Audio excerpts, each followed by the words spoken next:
بالله من الشيطان الرجيم. بسم الله الرحمن الرحيم.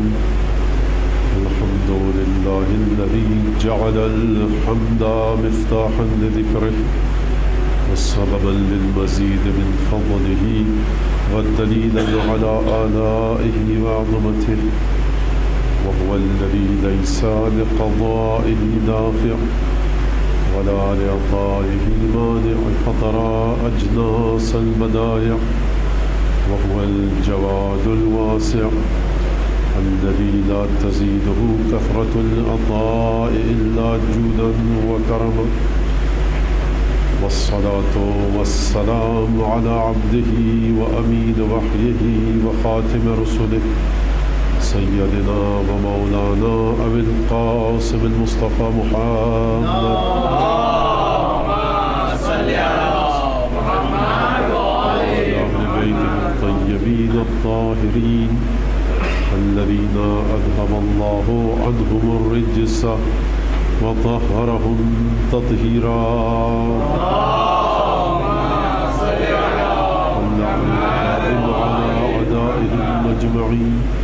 أما بعد، فقد قال الله تبارك وتعالى في قرآنه المجيد وفرقانه الحميد وقوله الحق وهو أصدق القائلين. أعوذ بالله من الشيطان الرجيم. قل لا أسألكم عليه أجرا إلا المودة في القربى. صلوات. اللهم صل على محمد وعلى محمد. مل کر 3 مرتبہ جناب سیدہ کی بارگاہ میں درود کی تلاوت کر دیجیے. اللهم صل على محمد وعلى محمد. اللهم صل على محمد وعلى محمد. اللهم صل على محمد وعلى محمد. عزیزان گرامی، جو معرفت امام زمانہ کے موضوع کے تحت یہ گفتگو ہماری چل رہی ہے،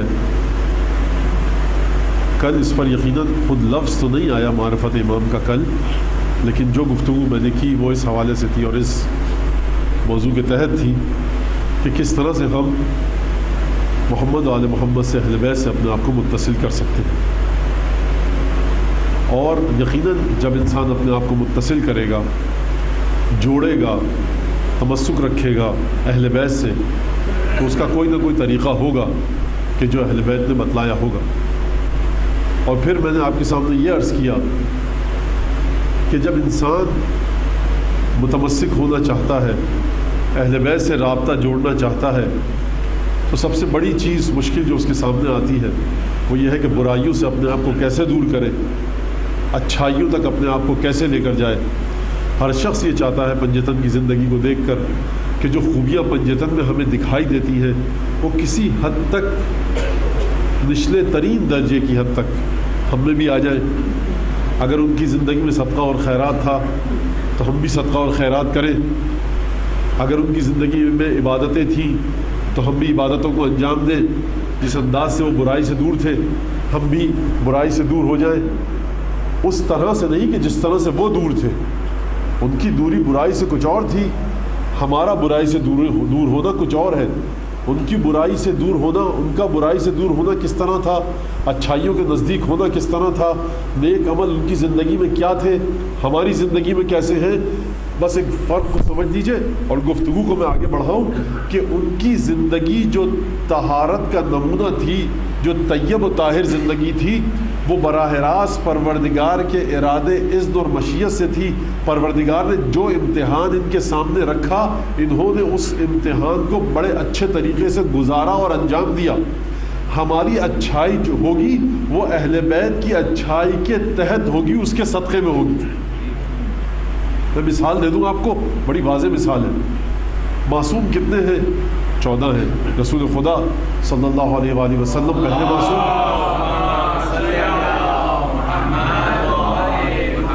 اور آخری معصوم ہمارے جو پردہ غیبت میں ہے. خدا ان کے ظہور کو جلد از جلد انجام دے اور انہیں پردہ غیبت سے نکالے، ہمیں ان کے انصار عوام میں شامل فرمائے. حضرت امام حجت ابن الحسن العسکری صلوات اللہ وسلم علیہ.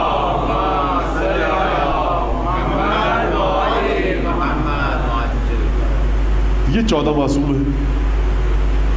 تو کیا صرف یہی 14 معصوم ہیں؟ معصوم کا مطلب کیا ہوتا ہے؟ معصوم کا مطلب مولانا جو ہمیں دینیات کی کلاس میں سکھایا گیا وہ یہ ہوتا ہے کہ بھول چوک سے دور ہوتا ہے، خطا سے دور ہوتا ہے، گناہ نہیں کرتا، برائیوں سے دور ہوتا ہے، اچھائیوں کے نزدیک ہوتا ہے، کوئی بھی برائی یا انجام نہیں دیتا، کسی بھی اچھائی کو نہیں چھوڑتا. یہ 14 معصوم. سیدھا سادہ معصوم کا مطلب یہ ہے. کسی لچھے دار پیچ دار بحث کو یہاں پیش کرنے کی ضرورت نہیں ہے، یہ سب کو پتہ ہے معصوم کا معنی یہ ہے. اچھا آپ نے کہا 14 معصوم ہے، تو اب مولانا ذرا یہ بتلائیے کہ خواتین میں کتنی معصوم ہیں؟ جناب سیدہ سلام اللہ علیہ معصوم ہے. اچھا ایک سلوات بھیجیے جناب سیدہ کا.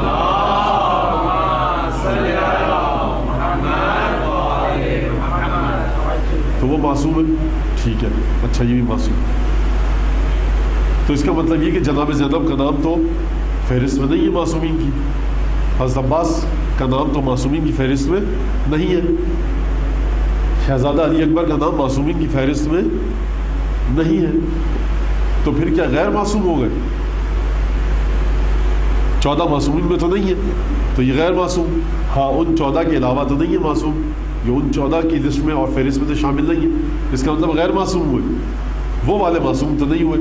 اس کا مطلب ہے کہ یہ گناہ کر سکتے تھے، ان کی زندگی میں اچھائیاں نہیں تھیں. اب یہیں سے سمجھ لیجیے بات کو جس کے لیے مثال پیش کی.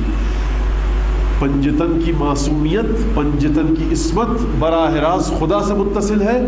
اگر اب کسی کو مرحلہ عصمت پر آنا ہے تو اس کے لیے ضروری ہے کہ وہ مسلسل پیہم متمسک رہے پنجتن کے ساتھ. ان کی عصمت اور طرح کی ہے. حضرت عباس کو اگر معصوم رہنا ہے تو ان کے لیے ضروری ہے کہ وہ سید الشہداء سے متمسک رہیں، امیر المومنین سے متمسک رہیں، امام حسن مجتبیٰ سے متمسک رہیں. حضرت ابو الفضل عباس بھی معصوم ہیں، جناب زینب بھی معصوم ہے، جناب علی اکبر بھی معصوم ہے. لیکن کیسے معصوم ہے کہ ان کو مسلسل متمسک رہنا ہے، متوسل رہنا ہے حسین ابن علی سے. لیکن حسین ابن علی ایک ایسا چراغ ہے کہ جس کی روشنی خود اس کی ذات میں سے پھوٹ رہی ہے. ابو الفضل عباس کی عصمت حسین سے کسب کی ہوئی ہے. معصوم دونوں ہیں. تو بات میں کیا عرض کر رہا تھا کہ دیکھیے متمسک رہنا ہے اہل بیت سے، متوسل رہنا ہے اہل بیت سے، اہل بیت کے ساتھ ساتھ رہنا ہے. کس طرح سے رہنا ہے؟ اب یہ معصوم کا اگر یہاں پہ فرق سمجھ میں آ گیا، جو سیدھی سادھی ایک مثال کے ذریعے میں نے آپ کو سمجھا دیا. اب دلیل کیا ہے؟ دلیل یہی ہے کہ جب حضرت علی اکبر علیہ السلام میدان جنگ کی طرف جا رہے تھے تو رسول خدا نے فرمایا کہ اب اس جوان کو بھیج رہا ہوں، وہ جوان جا رہا ہے کہ جو کردار میں، گفتار میں، سیرت میں، صورت میں تمام لوگوں میں سب سے زیادہ تیرے رسول سے مشابہ تھا. یعنی اگر کسی کو رسول کی زیارت کرنی ہے تو وہ سن 60 ہجری میں جا کر علی اکبر کو دیکھ لے، رسول کی شخصیت کے بارے میں پتہ لگ جائے گا. جس ہستی کے بارے میں سید الشہداء کہے کہ پوری دنیا میں کوئی اتنی شباہت نہیں رکھتا رسول سے جتنی علی اکبر، اور صرف صورت میں شباہت کی بات نہ کریں، سیرت اور کردار میں بھی کریں، گفتار میں بھی کریں، تو اس کا مطلب یہ ہے کہ یہ دلیل ہے عصمت پر کہ جس کا چلنا پھرنا اٹھنا بیٹھنا رسول سے متصل ہو، جس کا بات کرنا رسول کے گفتگو کی طرح ہو، جس کی ذات رسول کی طرح ہو، تو اس کا مطلب یہ ہے کہ یہ برائیوں سے دور ہے، اچھائیوں میں ڈوبا ہوا ہے. تو یہ فرق ہے رسول کی عصمت کا، پنجتن کی 12 اماموں کی 14 معصومین کی عصمت کا، اور امام زادوں کی عصمت کا. جناب معصومہ جن کی قم میں قبر ہے، خدا آپ سب کو ان کی زیارت نصیب کرے. معصومہ لقب ہے. کیوں معصومہ لقب ہے؟ کہ شدت اتصال تھا امام رضا علیہ السلام کے ساتھ، 8ویں امام کے ساتھ شدت اتصال تھا. اب 8ویں امام کا ذکر آیا تو مجھے ایک حدیث پڑھنے دیجئے یہاں پر کہ 8ویں امام فرماتے ہیں من زارنی علی بعد داری. مولا کا ذکر آیا تو حدیث میرے ذہن میں آ گئی. اب شاید اچھی بات نہ ہو کہ میں حدیث کو پیش کیے ہوئے آگے بڑھ جاؤں. مولا نے فرمایا من زارنی علی بعد داری، جو میری زیارت کرے گا میرے مشہد، میری قبر اور میری روضے سے دور ہونے کے باوجود، اس کا گھر، اس کا شہر میری قبر سے بہت دور ہے، اس کا ملک میری قبر سے بہت دور ہے. من زارنی علی بعد داری، جو میری زیارت کرے گا میرا گھر دور ہونے کے باوجود، میری قبر دور ہونے کے باوجود، تو مولا فرماتے ہیں کہ میں قیامت میں آؤں گا وَأُخَلِّصُهُ عَلَى ثَلَاثَةِ مَوَاطِن، میں 3 مقامات پر اس کی مدد کروں گا. پہلی مقام کیا ہے؟ عند تطایر الکتب، کہ جب نامہ اعمال کھولے جائیں گے میں آؤں گا اس کی مدد کروں گا، وَأُخَلِّصُهُ مِنْ أَحْوَالِ يَوْمِ الْقِيَامَةِ، آؤں گا اور اسے نجات دوں گا قیامت کی ہولناک مناظر سے، عند تطایر الکتب، کہ جب کتابیں نامہ عمل کھل رہے ہوں گے، وہ عند المیزان، جب نامہ عمل تولا جا رہا ہوگا، وہ علی الصراط، جب پل صراط سے گزارا جا رہا ہوگا۔ تو مولا نے شرط رکھ دی کیا؟ اعلیٰ بعد داری۔ اور ایک یہ بات بھی عرض کر دوں کہ امام رضا علیہ السلام کو جو غریب کہا جاتا ہے کہ غریب الغربا، اس کی شاید وجہ یہ ہو کہ بہت سے مومنین کو دیکھا ہے سب کہاں جا رہے ہیں؟ کربلا جا رہے ہیں۔ کیوں؟ 5 امام ہیں وہاں پر، کربلا میں 5 امام ہیں۔ اچھا صاحب 5 امام ہیں، ٹھیک ہے، 6 امام ہیں، 6 ہیں یا 5 ہیں؟ کون بتائے گا؟ 6 ہیں، ماشاء اللہ۔ صلوات بھیجیے محمد آل محمد۔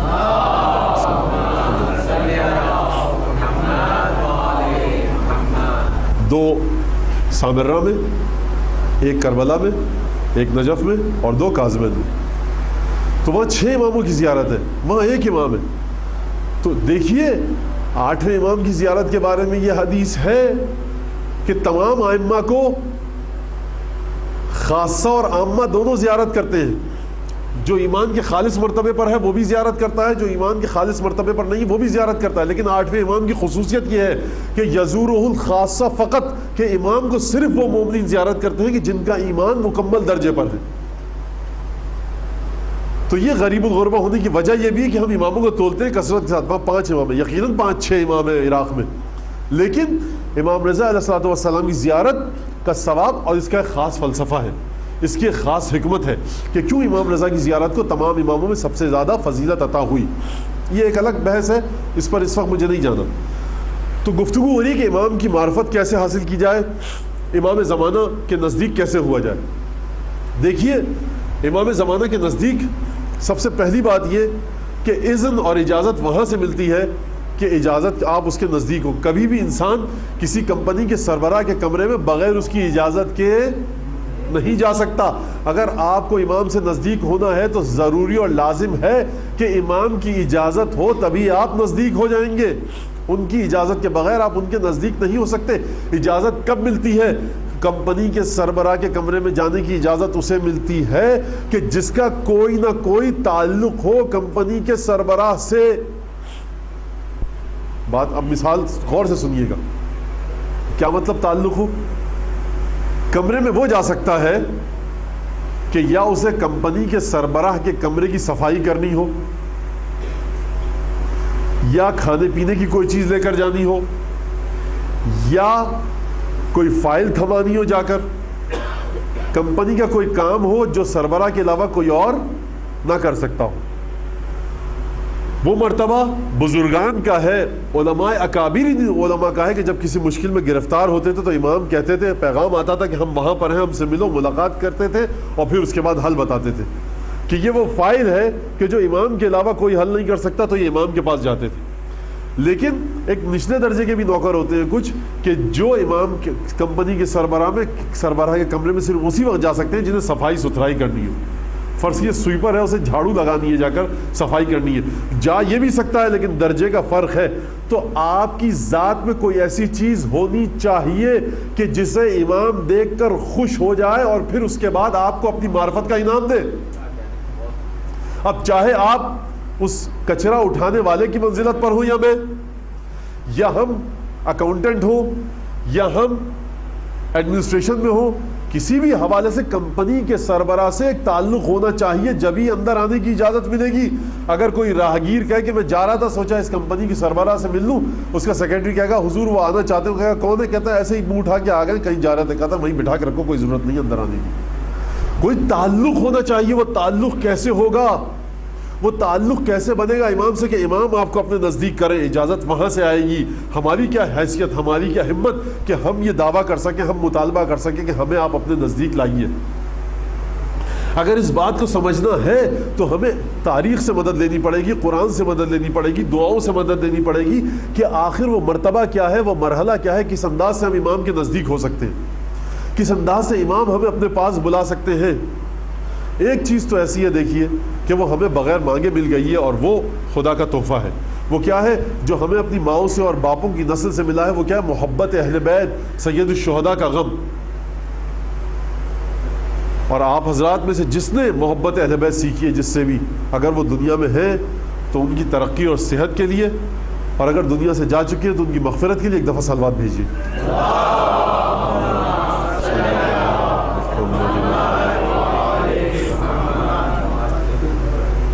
کس طرح سے نزدیک ہوا جائے؟ کوئی ایک مرحلہ ایسا آئے گا، کوئی ایک کام ایسا ہوگا کہ پروردگار عالم امیر المومنین پنجتن اپنی ولایت کے تحت انسان کے دل میں اس چیز کو پیدا کریں گے کہ جس کے بعد وہ شخص کھنچا چلا آئے گا امام کی طرف۔ واقعہ آپ کے سامنے ہے، میں اشارہ کر کے آگے بڑھ جاؤں گا۔ حر آیا تھا روکنے کے لیے، جنگ کے لیے، روکنے کے لیے، رستے سے ہٹانے کے لیے، اب جو بھی تھا واقعہ، 1000 سوار تھے۔ اور حضرت حر نے کیا کام کیا؟ امام حسین نے پانی پلایا، اور پھر جب اذان کا وقت ہوا، نماز کا وقت ہوا ظہر کی، تو امام نے پوچھا، حر اتصلی معنا ام تصلی باصحابک، تم اپنے ساتھیوں کے ساتھ الگ جماعت کھڑی کر کے نماز پڑھو گے یا ہمارے ساتھ نماز پڑھو گے؟ کیا امام حسین کسی عام مولانا کی طرح ہیں کہ جن کے پیچھے اگر 2000 کی تعداد ہو تو وہ خوش ہو جائے، اور اگر 2 آدمیوں کی تعداد ہو تو اسے افسوس ہو؟ کیا امام کسی عام امام جماعت کی طرح ہیں، یا امام وہ ہے کہ جن کے پیچھے ملائکہ ترستے ہیں جب وہ نماز کے لیے کھڑے ہوتے ہیں؟ ملائکہ ترستے ہیں کہ ہم امام کے پیچھے نماز پڑھیں۔ کون ہے ہستی؟ پھر کیوں پوچھا حر سے؟ نگاہ امامت دیکھ رہی تھی کہ کوئی چیز ہے حر کی ذات میں کہ جسے نکال کر باہر لانا۔ حر نے کیا جواب دیا؟ بل نصلی معک یا ابن رسول اللہ، ہم آپ کے پیچھے نماز پڑھیں گے۔ بس حر نے وہ جب نماز پڑھی حسین کے پیچھے، اب دوبارہ قافلہ تیار ہوا، حسین کوفے جانے کے لیے تیار، حر نے کیا کیا؟ رستہ روک کر کھڑا ہو گیا۔ حسین نے کیا کہا؟ سکلت کا امک، تیری ماں تیرے غم میں روئے، تو میرا راستہ روکے گا؟ حر نے کیا جواب دیا؟ لو کان غیرک من العرب ذکر امي بالثقل لذکرت امه بالثقل ولكن لا نقدر على امك الا بالصلوات والاکرام۔ اے حسین، اگر عرب میں سے کسی اور نے میری ماں کے بارے میں یہ بات کی ہوتی تو میں اس کی ماں کا نام بھی ایسا ہی لیتا، لیکن کیا کروں، آپ کی والدہ گرامی کے بارے میں ہم صرف صلوات، درود اور احترام کے علاوہ کوئی اور لفظ سوچ ہی نہیں سکتے۔ محمد وعلى محمد صلوات۔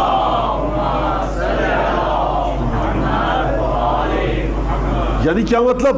دل میں پوشیدہ تھی محبت حسین کی پنجتن کی، اور حسین کی نگاہ یہ دیکھ رہی تھی کہ حر کے دل میں وہ محبت ہے۔ جب ہی اپنے ساتھ نماز پڑھنے کے بارے میں سوال کیا، حر نے وہ نماز پڑھی حسین کے پیچھے، اور اس کے بعد درجہ بلند ہوا۔ پہلے سے پنجتن کی محبت تھی، یہاں حر نے جناب سیدہ سے احترام اور محبت کا اظہار کیا، حب اہل بیت کا اظہار کیا۔ اب یہ کیسے ہو سکتا ہے کہ حر تو حب اہل بیت کا اظہار کرے تہ دل سے اور جناب سیدہ کی مدد شامل حال نہ ہو؟ کب شامل حال ہوئی سیدہ کی مدد؟ اس وقت ہوئی جب سیدہ کی مدد کی ضرورت تھی، اس وقت ہوئی جب علی مرتضیٰ کی مدد کی ضرورت تھی، جب پنجتن کی مدد کی حر کو ضرورت تھی تو شامل ہوئی۔ حر شاید نہ سمجھے ہو کہ یہ ہوا کیا، لیکن نگاہ غیب سے علی ابن ابی طالب دیکھ رہے تھے کہ دیکھو کل کی حدیث یاد ہے نا، کس کو علم عطا ہوتا ہے؟ 5 امام نے فرمایا من شئنا ہو، جس کے بارے میں ہماری مشیت تقاضا کرے۔ تو مولانا پھر اللہ کہاں گیا؟ ارے خدا کی مشیت تو ان کے ذریعے جاری ہوتی ہے۔ اگر امام فرما رہے ہیں ہماری مشیت جس کا ارادہ کرے، یعنی خدا کی مشیت اس کا ارادہ کرے۔ حر کو سمجھ میں نہیں آیا۔ ایک دفعہ حر نے پوچھا کہ اگر حسین نے بیعت نہ کی تو کیا کرو گے؟ واقعہ آپ سب جانتے ہیں، لیکن اپنی جو موضوع سے متصل ہونے کے لیے مجھے پیش کرنا ضروری ہے۔ کہا کہ کیا کرو گے اگر حسین نے بیعت نہ کی؟ کہا حسین کا سر کاٹ دیں گے، فوجوں کو، حسین کے ساتھیوں کو قتل کر دیں گے۔ کہا تم رسول کے بیٹے کو قتل کرو گے؟ کہا کہ ہاں۔ اب حر میں ایک دفعہ اضطراب کی کیفیت طاری ہوئی، ایک دفعہ پریشانی کی کیفیت طاری ہوئی، اور پھر حر اس کے بعد وہ واقعہ بڑا طویل ہے، مجھے اس واقعے میں نہیں جانا، اور حر اپنے لشکر کو چھوڑ کر آئے۔ حر کے ساتھ حر کے 2 بیٹے آئے، ایک غلام آیا اور ایک بھائی آیا۔ یعنی کیا مطلب؟ یعنی چھوڑ دیجئے اس ہستی کو جو پنجتن سے متصل ہو، اگر کوئی اس سے متصل ہو جائے جو پنجتن سے متصل ہے تو وہ بھی نجات پا جاتا ہے۔ حر کا بیٹا حر سے متصل تھا، چھوٹا بیٹا حر سے متصل تھا، غلام متصل تھا، بھائی متصل تھا۔ 30,000 کے لشکر کو چھوڑ کر ایک حر کے پیچھے آ گئے۔ یہ حر کے پیچھے نہیں آئے تھے، فاطمہ زہرا اور پنجتن انہیں کھینچ کے نکال کے لائے تھے۔ تو یا خود پنجتن سے جو متصل ہوگا اس کا کیا معیار ہوگا؟ تو کس انداز سے متصل ہو؟ ایک مقام ایسا آنا چاہیے آپ کی زندگی میں کہ جہاں آپ دو راہے پر کھڑے ہو تو آہستہ آہستہ اپنے آپ کو تربیت ڈالیے کہ جہاں پر کوئی ایسا حکم دیکھیے، میں یہ نہیں کہہ رہا کہ امام حسین اس وقت کربلا کے میدان میں کھڑے، حل من ناصرین ینصرنا، آپ چلے جائیے، کربلا گزر گئی، اب ہمارے پاس احکامات ہیں، کربلا کی یاد ہے، کربلا سے متصل ہونا ہے۔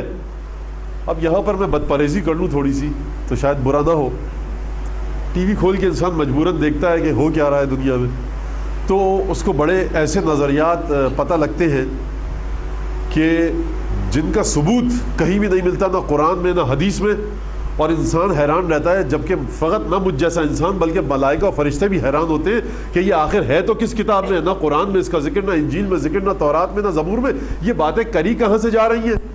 لیکن بہرحال وہ بول رہا ہوتا ہے، بولنے والا بول رہا ہے۔ اب جس مکتب فکر کا بھی ہو، جس سیاسی یا مذہبی جماعت کا ہو، مجھے اس سے کوئی غرض نہیں ہے، اکثر کہا جاتا ہے کہ آپ اس وقت کیا دیکھتے ہیں، ہم حسینی کردار کو کیسے اپنا سکتے ہیں؟ ہر وہ شخص کہ جس کی حسین ابن علی کی فوج میں کوڑیوں کی قیمت نہیں ہے، وہ بھی یہ بولتا ہے کہ ہم حسینی فوج میں ہیں۔ شرم آنی چاہیے، بے حیائی اس حد تک کہ حسینی فوج میں 1 لاکھ 1.5 لاکھ 2 لاکھ 10 لاکھ کی تعداد تھی مسلمانوں کی، حسین کی فوج میں کون آئے ہیں جن کے بارے میں حسین نے کہا ما رأیت اصحابا اوفا من اصحابی، میں نے اپنے اصحاب ایسے پائے کہ جو کسی کو نہ ملے، مجھ سے زیادہ باوفا اصحاب کسی کو نہ ملے۔ یہ وہ اصحاب حسین کے کہ جن کے خون کو رسول خدا میدان کربلا میں آئے، ان کے خون کو ایک شیشی میں جمع کیا اور عرش الہی پر لے کر گئے، اور حسین ابن علی کو سب سے آگلے مقام پر رکھا، سب سے بلند مقام پر عرش الہی میں جا کر رکھا۔ اس خون کا وزن اتنا زیادہ ہے، اس خون کی روحانیت اور معنویت اتنی زیادہ ہے، اس خون کی روحی طاقت اور روحانی طاقت اتنی زیادہ ہے کہ اب تک وہ عرش کا مقام جہاں وہ خون رکھا ہے لرز رہے ہیں۔ یہ ہے حسین کی فوج۔ میرے سر پر اگر امامہ ہے، منہ پر داڑھی ہے، نماز پڑھ لیتا ہوں 5 وقت کی ٹوٹی پوٹی، رمضان کے آڑے ترچھے میں روزے رکھ لیتا ہوں، تو مجھے یہ کہنے کا کوئی حق نہیں کہ میں حسینی فوج میں ہوں۔ کاش خدا آپ حضرات کو توفیق دے، جس طرح خدا نے بعض کو توفیق دی ہے، اسی 2013 اور 12 کی بات کر رہا ہوں، کہ انہیں دکھایا گیا کہ تم حسین ابن علی کے لشکر میں، علی ابن ابی طالب کے لشکر میں ہو تو کس جگہ پر ہو۔ تو جس نے وہ حقیقت دیکھ لی ہے نا، تو وہ یہ کبھی بات نہیں کرے گا، وہ جانتا ہے کہ حسین کا خون اتنا بھاری ہے، اتنا عظیم ہے، اتنا خطیر ہے، اتنا بلند ہے کہ رسول خدا اٹھانے کے لیے جس خون کو آئے اور رسول خدا زمین پر نہ رکھے، جنت میں نہ رکھے، ملائکہ کے پاس نہ جائے، سدرۃ المنتہا پہ نہ جائے، عرش الہی پر جائے، اور عرش الہی کے جو عرش الہی حامل مقام علم الہی ہے، ثم استوى علی العرش، اللہ نے زمین و آسمان کو خلق کیا اور عرش پر اپنی قدرت کا تخت جمایا، وہ عرش ابھی تک لرزہ بر اندام ہے حسین کے خون کی وجہ سے۔ یہ عظمت وہ ہے جس کا جی چاہے وہ بول دے کہ میں حسینی فوج میں ہوں۔ خیر، ان کا حساب تو جناب سیدہ لے، نہ میری اتنی اوقات ہے کہ میں اس کے بارے میں کچھ بات کر سکوں، اور نہ میری اتنی کوئی حیثیت، لیکن انسان سوچے آج کے دور میں آپ کس کو دیکھتے ہیں جو حسینی کردار کو اپنائے؟ مطلب ہر گلی کوچے میں بیٹھنے والا ہمہ شمہ آدمی، ہمارے اپنے ملک کی بات کر رہا ہوں، اس کی یہ اوقات ہو گئی کہ وہ مکھی کے برابر پرواز نہیں ہے اور عقاب سے مقابلہ کرنے کا سوچا جا رہا ہے، اور ہمارے نوجوان بچے بھی ذرا سا اس چیز میں بہہ جاتے ہیں۔ آج کے دور میں حسینی کردار کو کیسے اپنایا جا سکتا ہے؟ حضور، یہ ایک غلط طریقہ ہے، کربلا کو 61 ہجری سے کھینچ کر 2014 میں مت لائیے، 2014 کو 61 ہجری میں لے کر جائیے۔ دونوں میں فرق ہے، دونوں میں فرق ہے۔ امام حسن علیہ السلام نے مہر تصدیق لگا دی، ختم کر دیا۔ صلوات بھیجیے، درود پڑھیے محمد آل محمد۔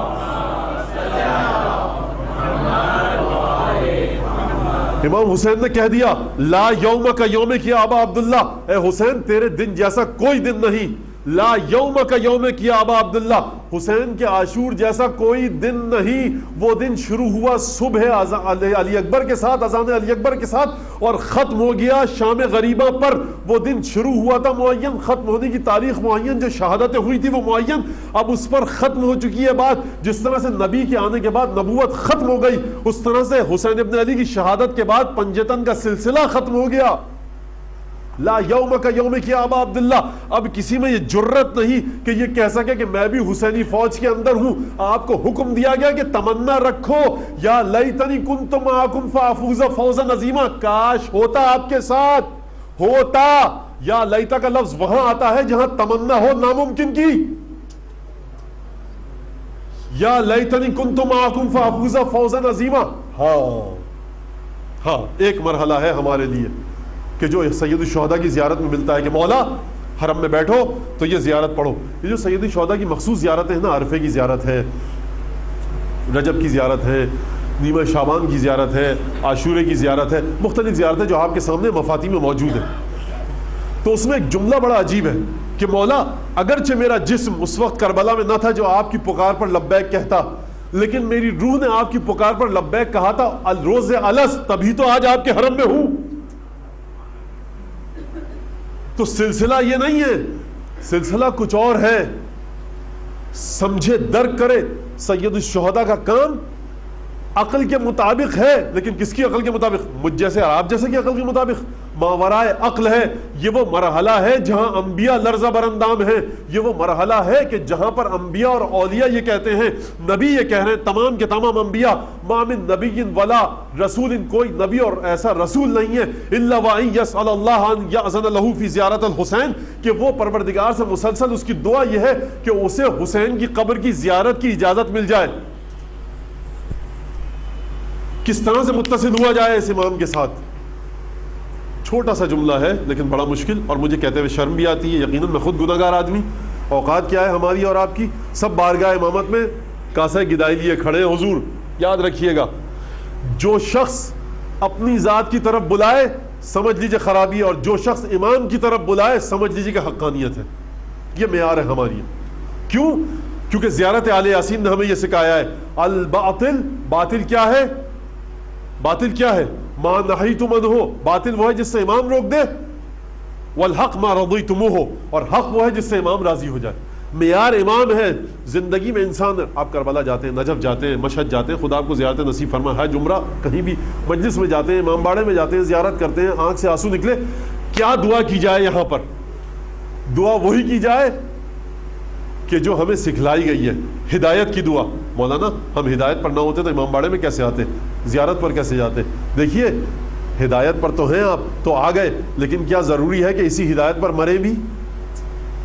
چھٹے امام کے پاس راوی آتا ہے، امام نے کہا دیکھو ایک ایمان ہوتا ہے مستودع. کیا مطلب؟ وہ ایمان کہ جسے تم اللہ کی بارگاہ میں بطور امانت رکھواؤ، جب تمہیں ضرورت پڑے گی اس ایمان کی تو اللہ اس امانت کو تمہیں لوٹائے گا. اور ایک ایمان وہ ہوتا ہے کہ جو تم مستودع نہیں ہوتا، امانت کے طور پہ اللہ کے پاس نہیں رکھواتے، اللہ تم سے وہ چھین لیتا ہے. جو سید الشہداء نے کہا نا دعائے عرفہ میں، جس کو میں خطبے میں بھی اپنے سرنامہ کلام میں پڑھتا ہوں، کہ کیا فرمایا سید الشہداء نے دعائے عرفہ میں؟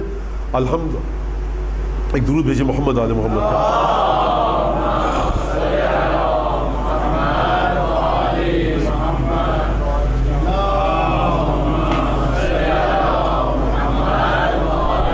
فرمایا الحمدللہ الذی لیس لقضائہ دافع ولا لعطائہ مانع فطر اجناس البدائع وهو الجواد الواسع. اور یہ پورا سید الشہداء نے گفتگو فرمائی ہے خدا کے بارے میں، خدا کے وجود کے بارے میں، توحید کے بارے میں. اور پھر فرمایا کہ لیس کصنعہ صنع صانع، پروردگار کی صنعت کی طرح کسی کی صنعت ہے ہی نہیں. اور پھر آگے ایک اور لفظ ارشاد فرمایا، اور یہ فرمایا کہ دیکھو لا تضيع عنده الودائع، پروردگار کی ذات وہ ہے کہ جس کے پاس امانتیں ضائع نہیں ہوتی. اب ذرا اس پر مجھے گفتگو کرنے دیجئے کہ پروردگار کے پاس کیسے امانتیں ضائع نہیں ہوتی، اور اس کا امام کی معرفت سے کیا تعلق ہے؟ پروردگار کے پاس امانتیں ضائع نہیں ہوتی، مولا فرما رہے ہیں، اس کا امام کی معرفت سے کیا تعلق ہے؟ مولانا کیا تعلق ہے اس کا؟ کوئی تعلق ہے، جبھی تو میں نے آپ کے سامنے عرض کیا. میں اسی سوال کا جواب دوں گا جتنا بھی وقت رہ گیا ہے، کہ دیکھیے پروردگار کے پاس لا تضيع عنده الودائع، پروردگار کے پاس جو بھی امانت رکھوائے گا، جو بھی انسان امانت رکھوائے گا، اور انسان اور جن اور بشر اور حیوانات سے بڑھ کے شاید آگے کی بات ہو، لا تضيع عنده الودائع، جو امانت بھی پروردگار کے پاس پہنچ گئی وہ ضائع نہیں ہوگی. امانت کسے کہتے ہیں؟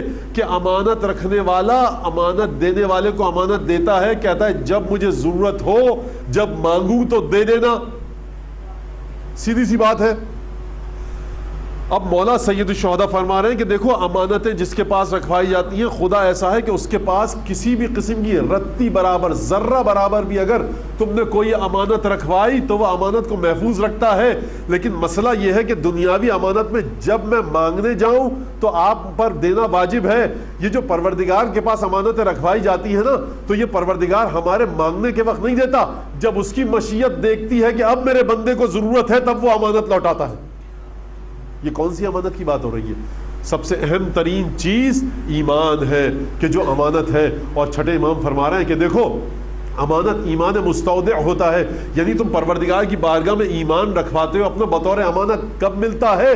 جب انسان اس دنیا سے رخصت ہو رہا ہوتا ہے. ادھر شیطان کی تگودو اور کوشش یہ ہوتی ہے کہیں اس سے ایمان کو چھین لے, اور ادھر سے ملائکہ کی چہاردہ معصومین یہ چاہتے ہیں کہ یہ ایمان کے ساتھ جائے. تو حضور مرضی کس کی غالب آئے گی؟ زندگی جیسی گزاری ہوگی نا جس کے پاس امانتیں رکھوائیں گی. اگر موت کے وقت علی بن ابی طالب یہ کہے کہ تیرا ہم سے کوئی تعلق ہی نہیں ہے, تو نے اپنی کوئی امانت ہم تک بھیجی ہی نہیں, ہم کیوں آ کر تیری مدد کریں؟ ہم اس کی مدد کرتے ہیں کہ جس سے ہمارا کوئی تو تعلق ہو. کوئی تو پہ توجہ رکھیے گا, جس سے ہمارا کوئی تو تعلق ہو ہم اس کی مدد کریں گے. ورنہ موت تو یزید کو بھی آئی, موت تو عبید اللہ ابن زیاد کو بھی آئی, موت تو شمر کو بھی آئی. اگر علی ابن ابی طالب کی ولایت ہر جگہ پر ہے تو کیا آپ میں سے کوئی کہہ سکتا ہے کہ علی شمر کی مدد کے لیے بھی آئے تھے؟ کیوں نہیں آئے علی؟ علی ابن ابی طالب کے اختیار میں کوئی کمی نہیں ہے, یہ کمی شمر کی توفیق میں تھی کہ خود اپنے ہاتھ سے ولایت کی رسی کو توڑ دیا. جب تمہارا ہم سے کوئی تعلق ہی نہیں, اب میں بچوں کے لیے جملہ کہہ دوں کہ جب آپ کا اس بینک میں کوئی اکاؤنٹ ہی نہیں تو ہم آپ کو پیسہ کیوں دیں؟ ارے بینک سے کہیے جا کر حضور آپ کے پاس اربوں خربوں روپیہ رکھا ہے, مجھے بھی آپ 4-5-6 لاکھ روپیہ دے دیجئے. کہیے, وہ کہے گا دیکھیے یہ قانون کے خلاف ہے, میں آپ کو نہیں دے سکتا.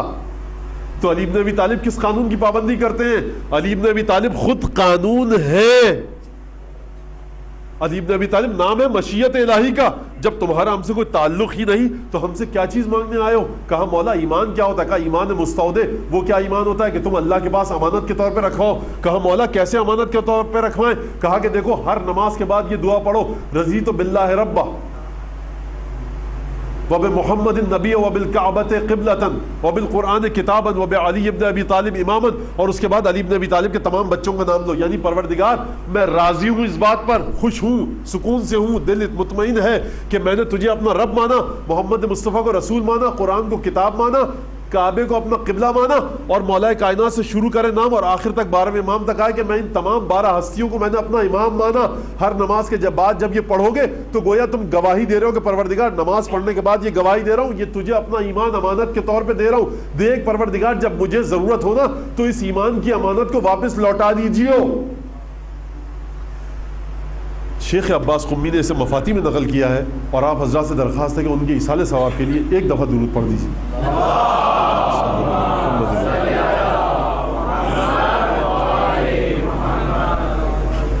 تو جب تک ہم یہ سب کام نہیں کریں گے, اچھا مسئلہ کیا ہے؟ عبادتیں کرنے والا آدمی سمجھتا ہے کہ وہ عبادتیں کر رہا ہے. دیکھیے یہ امامت ایسی چیز ہے کہ جو انسان کا پیچھا کہیں نہیں چھوڑتی. کیوں نہیں چھوڑتی؟ کیونکہ پروردگار کبھی پیچھا چھوڑتا ہے انسان کا؟ نہیں چھوڑتا. تو امام نام ہے پروردگار کے ارادے اور مشیت کا. جہاں آپ ہیں وہاں امام کی نگاہوں کے سامنے ہیں. امام کا لقب ہے عین اللہ الناظرہ, خدا کی وہ آنکھ جو مسلسل دیکھ رہی ہے ہم کو.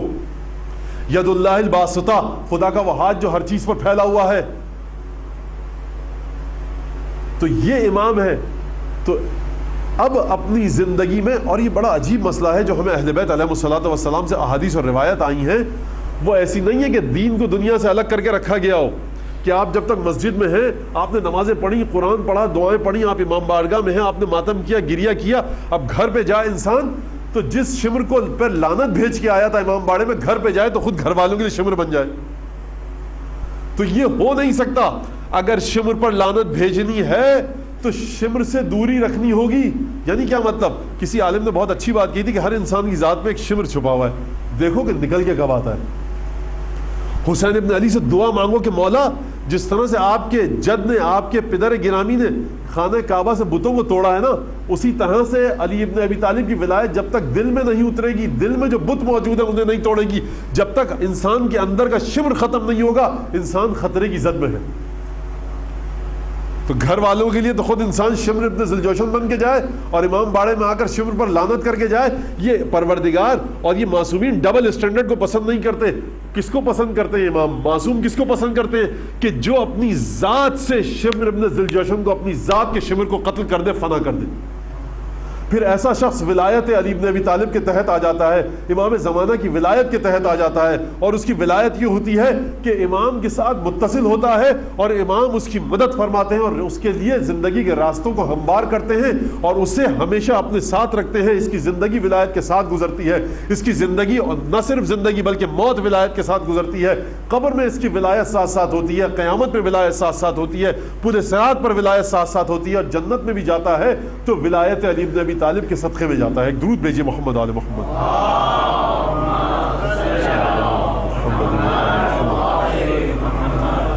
ہمیں دعاؤں کا حکم دیا گیا کہ امام کے لیے فلاں دعا پڑھو، فلاں دعا پڑھو، فلاں دعا پڑھو۔ اب بہت افسوس کے ساتھ کہنا پڑتا ہے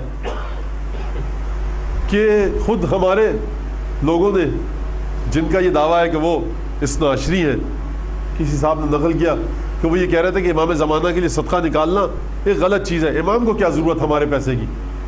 تو یہ بتائیے ذرا کہ خدا کو آپ کی نماز کی ضرورت ہے تو کیوں پڑھتے ہیں؟ خدا کو آپ کے حج کی ضرورت ہے تو کیوں جاتے ہیں؟ اچھا تو امام کو آپ کے آنسوؤں کی ضرورت ہے، کیوں روتے ہیں؟ جو یہ سمجھتا ہے کہ میری نظر نیاز حلیم بریانی کی دیگیں جو میں کھانا کھلاتا ہوں مجلس کے بعد، جو میں ماتم کرتا ہوں، جو میں آنسو بہاتا ہوں، اس کی امام کو ضرورت ہے، تو خدا کے لیے وہ یہ احمقانہ خیال اپنے دل سے چھوڑ دے۔ یہ ہماری ضرورت ہے، امام کو کسی چیز کی ضرورت نہیں۔ جس طرح سے خدا بے نیاز ہے اسی طرح سے امام بے نیاز ہے ہر چیز سے۔ تو کیا امام کو ہمارے پیسے کی ضرورت ہے؟ ہم امام کے لیے کیوں صدقہ نکالیں؟ صدقہ تو نکالا جاتا ہے پریشانی سے نجات کے لیے، صدقہ نکالا جاتا ہے بیماری سے دوری کے لیے، صدقہ نکالا جاتا ہے بلاؤں سے دوری کے لیے۔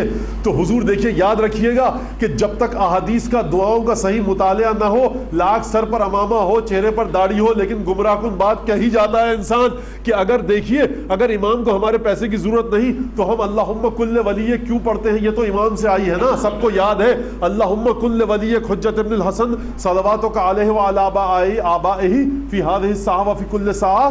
اگلا ٹکڑا کیا ہے؟ ولیًا و حافظا و قائدا و ناصرا۔ سب کو یاد ہے الحمدللہ۔ پروردگار تو بن جا، کیا بن جا؟ پروردگار ہو جا، کیا ہو جا؟ کس کے لیے ہو جا اور کیا ہو جا؟ لے ولی، اپنے امام کے لیے۔ کون امام؟ امام زمانہ کے لیے۔ کیا بن جا تو پروردگار؟ ولیًا و حافظا، ان کا ولی بن جا، سرپرست بن جا، ان کا محافظ بن جا، ان کا رہبر بن جا، ان کا مددگار بن جا۔ قائد کا مطلب رہبر، ناصر کا مطلب مددگار، ولی کا مطلب سرپرست۔ یہ تین لفظ ہے نا۔ چوتھا لفظ کیا ہے؟ ناصرہ تو میں نے بتا دیا۔ دلیلا وعینا، پروردگار ان کا رہنما بن جا، ان کی آنکھ بن جا۔ تو سوال اب آپ سے ہے، بہت توجہ کیجئے گا، بہت توجہ کیجئے گا، یہ آپ کون ہوتے ہیں پروردگار کو حکم دینے والے کہ پروردگار تو ان کے لیے ایسا ہو جا؟ اور اگر آپ نے دے بھی دیا تو کیا پروردگار آپ کی بات مان لے گا؟ اس کا ارادہ تو کسی کے تحت تاثر و تاثیر نہیں آتا، اسے جو کرنا ہوتا ہے وہ کر لیتا ہے۔ آپ کہہ رہے ہیں پروردگار تو ایسا ہو جا، تو پروردگار آپ کے کہنے سے ایسا ہوگا یا آپ کے کہنے سے پہلے ہی وہ امام کے لیے ایسا ہو چکا ہے؟ اگر آپ کے کہنے سے پہلے ہی وہ ایسا ہے امام کے لیے، ولی بھی ہے، ناصر بھی ہے، حافظ بھی ہے، قائد بھی ہے، دلیل بھی ہے، عین بھی ہے، آپ کے کہنے سے پہلے جب آپ پیدا نہ ہوئے تھے، جب آدم پیدا نہیں ہوئے تھے، اس وقت سے امام زمانہ کے لیے پروردگار ولی بھی ہے، حافظ بھی ہے، قائد بھی ہے، ناصر بھی ہے، دلیل بھی ہے، عین بھی ہے۔ یہ تمام کی تمام صفات خصوصیات پروردگار کے پاس ہیں امام کے تعلق سے، امام کے رابطے میں پروردگار اسی طرح سے ہے، ازل سے تھا، ابد تک رہے گا۔ تو آپ دعا کیوں مانگتے ہیں؟ سوال ہے یہ، امام کو آپ کی دعا کی کیا ضرورت؟ وہ جو کہتا ہے نا کہ امام کو ہمارے صدقے کی کیا ضرورت، امام کے لیے ہم کیوں صدقہ نکالیں؟ حضور امام کو ضرورت نہیں ہے، ضرورت آپ کو ہے۔ یہ آپ اپنی وفاداری کا اعلان کرتے ہیں۔ یہ امام کے پاس جاتا ہے فرشتہ کہ آپ کے لیے فلاں شخص نے ایسا صدقہ نکالا۔ اور صدقے کی بات آئی تو مجھے کہنے دیجئے کہ بعض صدقے ایسے ہوتے ہیں جو خدا کے غضب کو ختم کرتے ہیں، اور بعض صدقے ایسے ہوتے ہیں جو خدا کے غضب کو مزید بڑھا دیتے ہیں۔ مولانا یہ کیا بات کر دی؟ دیکھیے یہ ہمارے ساتھ بہت ہوتا ہے، لوگ پوچھتے ہیں اور ان سے کہا جائے تو ایسا جواب دیتے ہیں کہ بہرحال خیر میں تو ایک سیدھا سادہ ذاکر ہوں مولا کا، مجھے کیا پتہ، یہ تو خدا جانے پنجتن جانے۔ کروڑوں روپے کا کام پھنسا ہوا ہے، لاکھوں کا، صدقہ نکالیے. مولانا ہاں 25 روپے نکالا تھا. یعنی افسوس کی بات ہے. شان کے مطابق صدقہ نکالیے. یہ مکتب اہل بیت شان کے مطابق کام کرنے کا مکتب ہے. جس کی جو شان تھی اس کو وہ حکم دیا گیا. یہ مکتب اہل بیت اپنی شان کے مطابق, جو آپ کی شان ہے 25 روپے اگر وہ نکالے کہ جو بیچارہ 3-4 ہزار کی تنخواہ کما رہا ہے اور مہینے کی آخری تاریخوں میں قرضہ لے کر گزر بسر کرتا ہے, تو یقیناً 25 روپے اس سے خدا بہت خوبصورتی کے ساتھ قبول کرے گا. لیکن وہ صاحب کے 25 روپے جن کے اگر گر جائیں تو وہ پلٹ کر نہ دیکھیں, اور 25,000 روپے کے صرف ٹشو پیپر مہینے میں استعمال کر لیں. اگر وہ 25 روپے کا صدقہ نکالیں تو یہ خدا کے غضب کو دبائے گا نہیں, مزید ابھارے گا. اپنی شان کے مطابق انسان کام کرے. ایک مثال دوں میں آپ کو. اب آپ کہیں گے مولانا 25 روپے کا ثواب تو ملے گا, صدقہ تو ہے. اب اس کی مثال دے دیتا ہوں. اب میں کیا کروں کہ بچے کہتے ہیں مولانا آپ بڑی مشکل بات کر جاتے ہیں, تو اب اس کے لیے مثالوں کو بیان کرنا پڑے گا, ورنہ یقین کیجئے کہ یہ جو مسائل ہیں ایسے ہیں کہ مثالوں کے ذریعے سمجھ میں نہیں آ سکتی ان کی حقیقت. لیکن بہرحال ہم لوگ زمین پہ چلنے والے لوگ ہیں, مثالوں کے ذریعے بات کریں گے. کہ آپ سے کسی بزرگ نے پانی مانگا, آپ نے گندا سا گلاس لیا, نل سے پانی بھرا اور لا کر آپ نے پٹک دیا, تھوڑا سا پانی چھلک کے گرا. وہ بزرگ بیچارہ دیکھے گا آپ کو, پیاس سے لگی ہے, پانی پی لے گا. اس پانی نے اس کی پیاس بجھائی یا نہیں بجھائی؟ اس نے کہا تھا پانی لاؤ, آپ پانی لے آئے, تو پانی لانے کا حکم آپ نے انجام دے دیا. تو اسے کیا کہتے ہیں فقہ کی زبان میں؟ مجزی کہتے ہیں. یعنی آپ نے اپنی ذمہ داری ادا کر دی, پانی لا کے رکھ دیا. بہرحال آپ نے جس پانی کو گملے میں بھی نہیں ڈالا جا سکتا تھا وہ آپ نے پلا دیا اسے. پانی تو ہے یہ. ایک چیز ہوتی ہے مقبول, یعنی آپ پانی اس انداز سے لائے, گلاس کو دھویا, صاف ستھرے گلاس کو تشتری میں رکھ کر, بہت ایسا ٹھنڈا پانی کہ جو اسے نہ تکلیف دے اور نہ اس کی پیاس کو نہ بجھا سکے, آپ نے ادب کے ساتھ رکھا, لا کر کھڑے رہے, جب اس نے پیا لے کر گئے. اسے کہتے ہیں مجزی بھی ہے, مقبول بھی ہے. تو کچھ عبادتیں ایسی ہوتی ہیں کہ آپ نے خانہ پوری کے لیے ذمہ داری کو انجام تو دے دیا, لیکن مقبول واقع نہیں ہوئی. خدا نے یہ نہیں کہا کہ تم نے بڑے اچھے طریقے سے ہم انجام دیا اس خدمت کو, ہم تم سے تمہاری ذمہ داری کو قبول بھی کرتے ہیں. تو ہماری عبادتیں مجزی تو ہو سکتی ہیں شاید, لیکن مقبول نہیں ہو سکتی. خدا ہماری عبادتوں کو مقبول ہونا ہے, خدا کی بارگاہ میں قبولیت کا تمغہ ملے, قبولیت کا میڈل ملے. تو کیسے ملے گا یہ؟ کہ چیز کو, عمل کو بہترین انداز سے اس کی تمام کے تمام آداب کے ساتھ انجام دیا جائے. تو بات ہو رہی تھی اللہم کل ولیک الحجۃ ابن الحسن, کہ پروردگار, میں نے یہ عرض کیا کہ پروردگار اس وقت بھی تھا امام زمانہ کے لیے ایسا, اور اس وقت بھی ہے. میری اور آپ کی دعا سے کوئی فرق نہیں پڑے گا, اس کا ارادہ ہو چکا ہے. زیارت آل یاسین میں امام زمانہ کے بارے میں کہا گیا وعدن غیر مکذوب, اے مولا امام زمانہ آپ خدا کا وہ وعدہ ہے کہ جسے جھٹلایا جا ہی نہیں سکتا, جو آ کر رہے گا.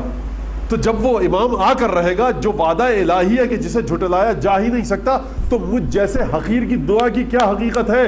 دیکھیے پروردگار اور معصومین سکھانا چاہتے ہیں کہ خدا کا یہ ارادہ ہو چکا ہے, چاہے تم دعا مانگو یا نہ مانگو, خدا کا یہ ارادہ ہو چکا ہے کہ وہ امام زمانہ کے لیے رہنما بھی بنے, رہبر بھی بنے, سرپرست بھی بنے, امام کی آنکھ بھی بنے, امام کا مددگار بھی بنے. یہ خدا کا ارادہ ہو چکا ہے. اب ہم دیکھنا یہ چاہتے ہیں کہ تم خدا کے ارادے کے ساتھ تمہارا ارادہ بھی ہے یا نہیں. اگر خدا کے ارادے کے ساتھ تمہارا ارادہ متصل ہے تو ہمیشہ یہ دعا پڑھتے رہا کرو, خوشی سے پڑھو, زبان ہلانے کو نہیں کہہ رہے. تمہارے دل میں جو چیز ہے وہ بھی ہمیں دیکھنی ہے کہ تم کس انداز سے امام وقت کا ذکر کرتے ہو, دل میں طلب کتنی ہوتی ہے, نیت کیا ہے, کتنی محبت ہے. یہ بات یہ نہیں کہ امام کو تمہاری دعا کی ضرورت ہے, بات یہ ہے کہ تمہیں وفاداری ثابت کرنے کے لیے دعا کی ضرورت ہے. درود بھیجیے امام زمانہ پر.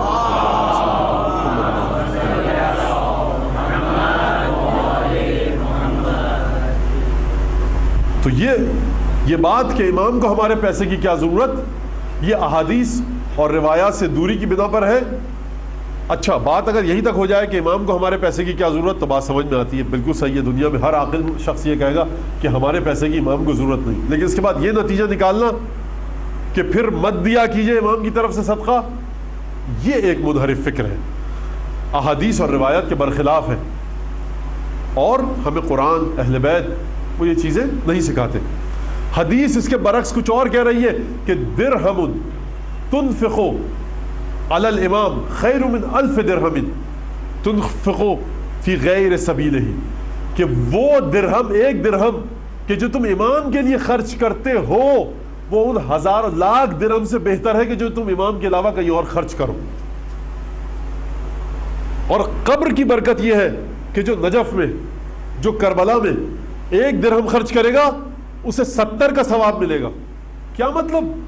جو خدا کی راہ میں وہاں خرچ کرے گا. یہاں قبر ہے ایک ایسی ہستی کی کہ جس کی حدود میں آ کر تم وہ درہم جو کراچی میں خرچ کرتے کسی اور چیز کے لیے، تمہیں 1 درہم کے بدلے 10 نیکیوں کا ثواب ملتا، لیکن یہاں نجف اور کربلا میں آ کر اگر اس درہم کو خرچ کرو تو 70 گنا ثواب ملے گا. یعنی مطلب کیا ہے اس کا؟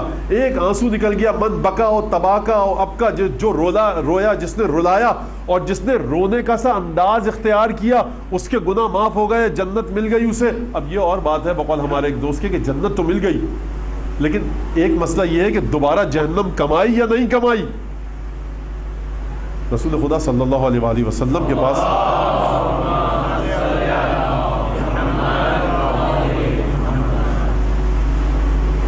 رسول خدا نے فرمایا کہ دیکھو جب میں گیا معراج میں تو میں نے فرشتوں کو دیکھا کہ سونے اور چاندی کی اینٹوں سے وہ کام کر رہے ہیں اور ایک گھر بنا رہے ہیں. کبھی رک جاتے ہیں اور کبھی دوبارہ مصروف ہو جاتے ہیں، کبھی رک جاتے ہیں دوبارہ پھر مصروف ہو جاتے ہیں. میں نے پوچھا یہ کیا سلسلہ ہے؟ کہا کہ جب بندہ مومن دنیا میں تسبیحات اربع کا ذکر کرتا ہے، سبحان اللہ والحمد للہ ولا الہ الا اللہ واللہ اکبر، جب وہ پڑھتا ہے تو فرشتے اس کے گھر کی تعمیر میں مصروف ہو جاتے ہیں، اور جب وہ بند کر دیتا ہے پڑھنا تو یہ بھی رک جاتے ہیں.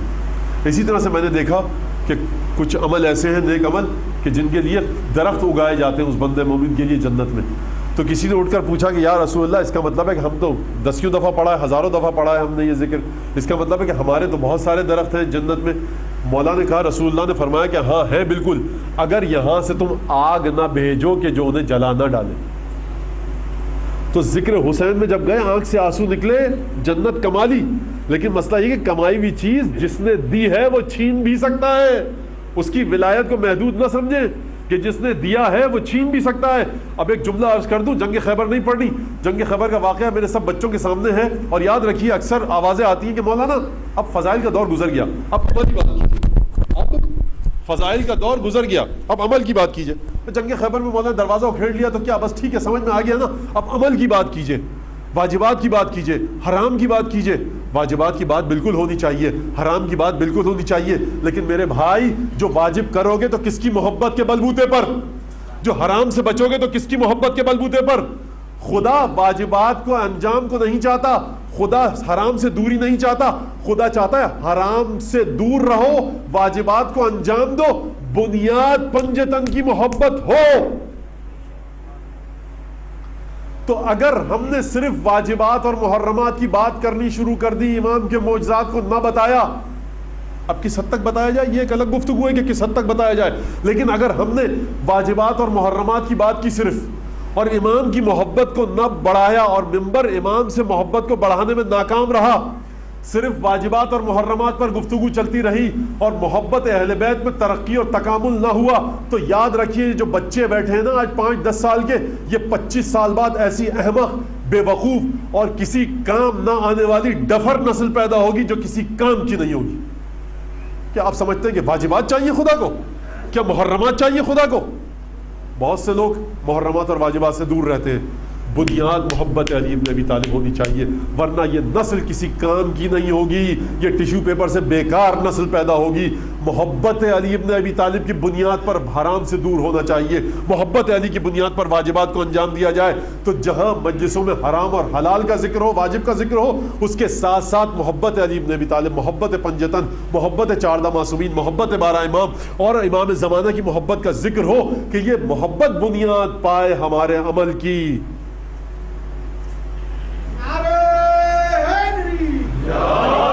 درود بھیجیے محمد آل محمد.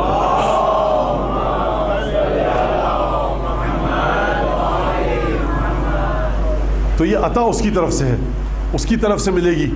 تو دیکھیے جب جنگ خیبر میں رسول خدا نے علم دیا جناب امیر کو، تو جناب امیر نے علم دیا، گفتگو آپ کے سامنے ہے، میں مختصر اس لیے کر رہا ہوں کہ میں اس سے زیادہ تفصیل میں جا نہیں سکتا. تو مولا کائنات نے ایک جملہ کہا، آسمان کی طرف نگاہ اٹھائی، علم ہاتھ میں، اور ایک جملہ کہا. اور یہ جملہ اس پہ غور کیجئے گا، میں یہاں سے بتا نہیں سکتا اس جملے میں کتنی تفصیل موجود ہے. اللہم لا مانع لما اعطیت ولا معطی لما منعت. پروردگار اللہ اکبر. ایک درود بھیجیے مولا کائنات کے.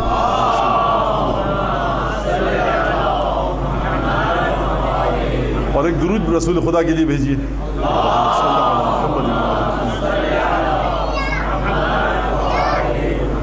جب ایک کے لیے بھائی کے لیے درود بھیجا جائے گا تو دوسرے بھائی کے لیے بھی بھیجا جائے گا. رسول خدا کہہ سکتے ہیں کہ میرے بھائی کے لیے بھیجا, میرے لیے کیوں نہیں بھیجا؟ اب یہ میں بچوں کے سمجھانے کے لیے کہہ رہا ہوں. کیا کروں؟ بچوں کو ان کی طرح سے گفتگو کرنی چاہیے کہ جب نفس کے لیے بھیجا تو دوسرے حصے کے لیے بھیجنا چاہیے. نیکی نور کے 2 حصے. بہرحال آسمان کی طرف نگاہ اٹھائی اور کہا اللہم لا مانع لما اعطیت ولا معطی لما منعت. پروردگار جب تو کسی کو کوئی چیز دینے پر آ جائے نا تو کوئی روک نہیں سکتا, اور جب تو کسی سے کوئی چیز چھیننے پر آ جائے تو کوئی دے نہیں سکتا. یہ اس موقع پر کیوں کہا؟ بھائی کتنے امیدوار تھے. یعنی پروردگار یہ جو کوئی یہ نہ سمجھے کہ رسول خدا نے اپنے بھائی کو دے دیا علم. ایک جملہ رسول خدا نے کہا کہ اب علم ایسے کو دوں گا جس سے اللہ اور رسول محبت کرتے ہوں گے اور وہ اللہ اور اس کے رسول سے محبت کرتا ہوگا. تو دیکھنا, یاد رکھنا, ایک محبت ایک جز تھی, اور دوسری جانب امیر المومنین یہ بتلانا چاہتے ہیں کہ دیکھو میرا ہر کام وہاں سے چلتا ہے, رسول صرف پیغام پہنچاتے ہیں. میرا ہر کام براہ راست مشیت الہی کے تحت ہے, کام انجام دینے والے رسول خدا ہیں. اگر ہاتھوں پہ غدیر میں اٹھائیں گے تو خدا کا حکم ہے, اگر فاطمہ سے شادی ہوگی تو فرشتہ پیغام لے کر آئے گا, رسول اقرار کریں گے. اگر مجھے میدان جنگ خیبر میں علم ملے گا لا مانع لما اعطیت ولا معطی لما منعت. پروردگار جب تو دینا چاہے تو کوئی روک نہیں سکتا, اور جب تو روکنا چاہے تو کوئی دے نہیں سکتا. یعنی جن کو علم نہ ملا خدا کا ارادہ تھا کہ انہیں نہ ملے, اور اس بندہ خدا کو جو علم ملا ہے تو خدا کا ارادہ ہے کہ اسی کو ملے. لا مانع لما اعطیت ولا معطی لما منعت. اس عقیدے کے ساتھ میدان کا رخ کیا. یعنی کیا مطلب؟ یعنی مطلب یہ ہے کہ مشیت الہی کا ایک تسلسل ہے جو رسول خدا تک آیا اور رسول خدا سے جناب امیر تک آیا. تو یہ اگر انسان اس عقیدے پر پہنچ جائے, اس مرحلے پر پہنچ جائے, ہے دینے والا وہ, لیکن سلسلہ مشیت کا کون سا ہے؟ سلسلے میں محمد مصطفیٰ ہیں, سلسلے میں جناب امیر ہیں, سلسلے میں جناب سیدہ ہیں, امام حسن مجتبیٰ ہیں, سید الشہداء ہیں. 12 امام اور 14 معصومین پر یہ سلسلہ ہے جو خدا کی مشیت کا تسلسل ہے. اس مشیت کے سلسلے سے ہٹ کر ہمیں کہیں سے اور کچھ مل ہی نہیں سکتا. تو محبت اہل بیت امام سے متمسک رہنا وجہ کیا ہے؟ راز کیا ہے؟ سر کیا ہے اس میں؟ راز یہ ہے کہ پروردگار کہہ رہا ہے کہ دیکھو 12 امام سے متصل رہنے کا مطلب تم یہ مت سمجھ لینا کہ یہ تم جیسے انسان ہیں, یہ ہماری مشیت کا تسلسل ہے. ہم جو تمہیں ان سے متصل رہنے کا حکم دے رہے ہیں تو اپنی مشیت سے متصل رہنے کا حکم دے رہے ہیں, اپنے ارادے سے متصل رہنے کا حکم دے رہے ہیں. اور یہی وجہ ہے کہ زیارت میں آیا کہ دیکھیے امام سے مخاطب ہو کر کہا کہ مقادیر الامور تحبط علیکم وتصدر من بیوتکم. ہر کائنات کے کام کے سلسلے میں جو مقدار پروردگار نے معین کی ہے وہ آپ کی طرف نازل ہوتی ہے, اور آپ کے گھروں سے پھر وہ مقدار پھیلتی ہے. ہر چیز کی, انسان کی نہیں, ہر چیز کی قسمت امام زمانہ تک نازل ہوتی ہے اور امام کے ہاتھ کے نیچے سے نکل کر پھیلتی. اور یہی وجہ ہے, پھر میں دوبارہ کل کی گفتگو کی طرف آؤں گا کہ صلوات کیا ہے. صلوات یہی ہے اللہم صل علی محمد و آل محمد. پروردگار تو درود بھیج محمد و آل محمد پر. اب صلوات کا ذکر آ گیا تو دیکھیے اہل بیت نے ہمیں سکھلایا. اور ایک بات عرض کر دوں یہاں پر کہ دیکھیے حسین ابن علی کی مجلس, بہت سے نعرے ہم نے بنائے, حسینیت زندہ باد, یزیدیت مردہ باد. اب میں نعرہ لگانے والے کو غلط ثابت نہیں کر رہا, وہ بیچارہ اپنے خلوص میں لگا رہا ہے, لیکن اس کے خلوص کو جہت دینا ممبر کی ذمہ داری ہے. حیو کا بما لم یحیک بہ اللہ. قرآن نے کہا ہے حبیب تمہیں جو تہنیت اور تعزیت اور تبریک پیش کرے, تحیت پیش کرے, اس تحیت کے علاوہ جو خدا نے جس کے ذریعے تمہیں مخاطب نہیں کیا ہے تو ہمیں وہی تحیت پیش کرنی چاہیے اہل بیت کی بارگاہ میں جو تحیت اللہ پیش کرتا ہے, جو تحیت پیغمبر پیش کرتے ہیں. اللہ کیا تحیت پیش کرتا ہے رسول خدا کو اور پنجتن کو, 12 اماموں کو؟ ان اللہ و ملائکتہ یصلون علی النبی یا ایھا الذین آمنوا صلوا علیہ وسلموا تسلیما.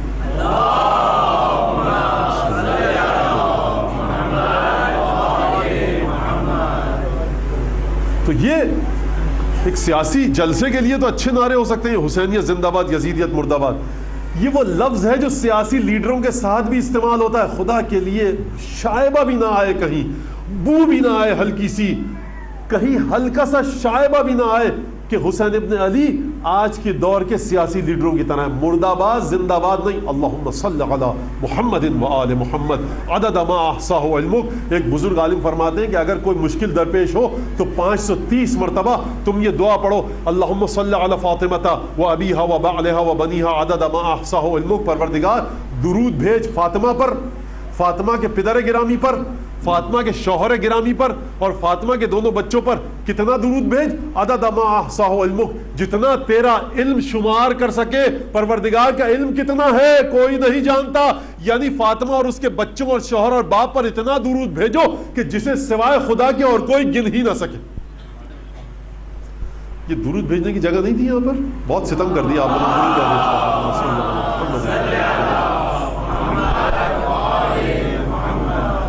تو متصل ہونا اہل بیت کے ساتھ دعاؤں کے ذریعے, عمل کے ذریعے, اپنے عمل کو اہل بیت کے عمل میں ڈھالے, ان سے مدد مانگے. اور یہ مدد مانگنے کا آسان ترین راستہ, آسان ترین, اس سے آسان راستہ ہو ہی نہیں سکتا, یہی درود ہے. اور دیکھیے کبھی کبھی معاشرے میں اب نعرہ اسٹیکر لگا دیے گئے, اور میں بھی کبھی دیکھتا ہوں تو کہیں نظر آ جاتے ہیں, لیو لائک علی ڈائی لائک حسین. نہ یہ نعرہ کسی حدیث میں ہے, نہ قرآن میں ہے, نہ کسی امام نے کہا. یہ نعرہ غلط نعرہ ہے میرے بھائی, کیوں لگاتے ہو یہ نعرہ؟ روایت نے کیا سکھایا ہے؟ مفاتی میں یہ دعا موجود ہے, اللہم احینی علی ما احییت علیہ علی ابن ابی طالب وامتنی علی ما مات علیہ علی ابن ابی طالب. زیارت عاشورہ نے کہا اللہم اجعل محیای محیا محمد و آل محمد و مماتی ممات محمد و آل محمد. پروردگار میری زندگی کو محمد و آل محمد کی طرح قرار دے اور میری موت کو محمد و آل محمد کی موت کی طرح قرار دے. لیکن یہ نعرہ کیا کہہ رہا ہے کہ مار اس طرح سے جس طرح سے حسین مرے, اور زندہ اس طرح سے رکھ جس طرح سے علی جیے. لیکن دعا کیا کہہ رہی ہے؟ جمعے کی صبح فجر کی نماز کے بعد تعقیبات ادا کرو. دیکھو 10 دفعہ فلاں دعا پڑھو, صلوات اتنی دفعہ, قل هو اللہ اتنی دفعہ, درود اتنی دفعہ, استغفار اتنی دفعہ, اور کہو, یاد رکھو, ایک دفعہ کہو اللہم احینی علی ما احییت علیہ علی ابن ابی طالب. پروردگار مجھے زندہ رکھ جس طرح سے تو نے علی کو زندہ رکھا, اور موت دے جس طرح سے تو نے علی کو موت رکھی. تو حدیث کے مطابق علی کی موت مانگو, علی کی زندگی مانگو. یہ نعرہ کیا کہہ رہا ہے کہ جس طرح سے حسین کی موت آئی وہ پروردگار کی مرضی کے مطابق تھی, اور علی کی زندگی پروردگار کی مرضی کے مطابق تھی. اچھا علی کی موت نہیں, ویسی موت نہیں چاہیے ہمیں. اما ہوتے کون ہو تم یہ تفریق کرنے والے؟ اوقات کیا ہے؟ غلط نعرہ ترویج پا گیا معاشرے میں, کوئی نہیں پوچھتا حدیث کہتی ہے یا نہیں کہتی. حدیث کہہ رہی ہے علی کی زندگی, علی کی موت. حدیث کے مطابق کہیں بھی اہل بیت کی موت اور زندگی میں کوئی تفریق نہیں رکھی گئی.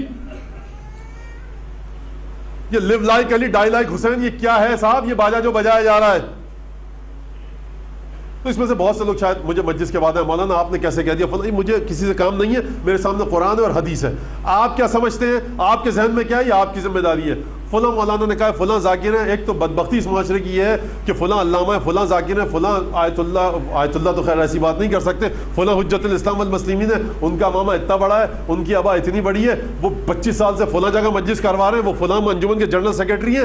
قرآن نے کہا ہے, رسول خدا کیا کہے گا, انی تارک فیکم الثقلین کتاب اللہ و عترتی اہل بیتی.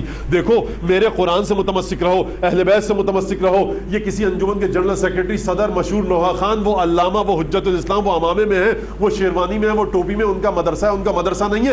یہ سب باتیں دنیاوی چکر ہے. ان دنیاوی چکروں سے نکلیے. جب تک ہمارا معاشرہ جہل کا شکار رہے گا اسی طرح حماقت والی باتیں آتی رہیں گی. مفاتی کھول کر دیکھیے, صحیفہ سجادیہ کھولنے کی زحمت کیا کیجئے, نہج البلاغہ پڑھنے کی زحمت کیا کیجئے. کبھی آئیے دیکھیے کیا خزانہ چھوڑ کے گئے شیخ عباس قمی. خدا کی رحمت نازل ہو شیخ عباس قمی کی قبر پر.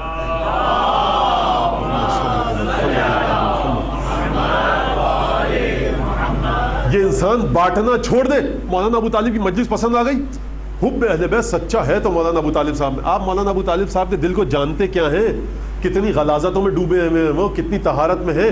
صرف اور صرف نام عمل ہر مومن کا پنجتن کے پاس ہے, امام زمانہ کے پاس ہے, خدا کے پاس ہے. یاد رکھیے, یہ ولایت کے سرٹیفکیٹ بات نہ چھوڑ دیجیے. صاحب وہ بڑے مولائی ہیں, کسی نوحہ خان کا نوحہ پسند آ گیا.